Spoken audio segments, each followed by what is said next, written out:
So photography is one of the biggest elements of PR. I can't do great PR without photography. And so many clients don't have photos. Especially if they're a new company, they don't necessarily have photos. So there are some things I recommend when you're starting out working with a publicist of ways to get photos if you don't already have them. One thing is that you could do a photo shoot. And I don't like rehearsal room photo shoots where people are sitting with scripts or not scripts and not in costume, whatever.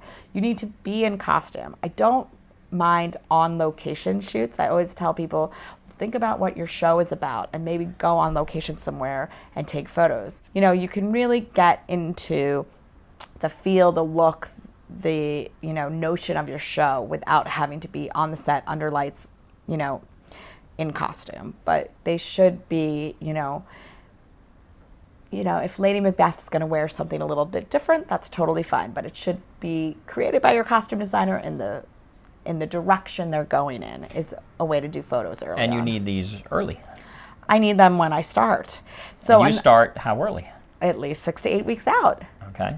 So at the minute you cast, you should be taking photographs. And another thing that I recommend, if it's not a new company and they've done productions in the past, I can use old photos. I mean, I'll take photos from your last production and just say, these are photos from their last production, but this is the kind of quality of work that they do, or this is the same actor, or, I'll be very clear that this isn't the current production, but that these are photos from this company.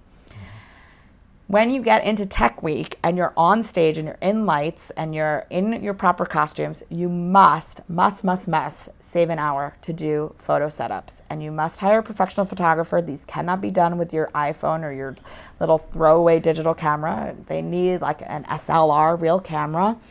And they need to take high quality shots of 2 to 3 people in medium range, high resolution, clear photos that again are compelling and interesting and tell the notion of the story and maybe capture. This is for print, especially. And those are for print. So you need high-res print, clean.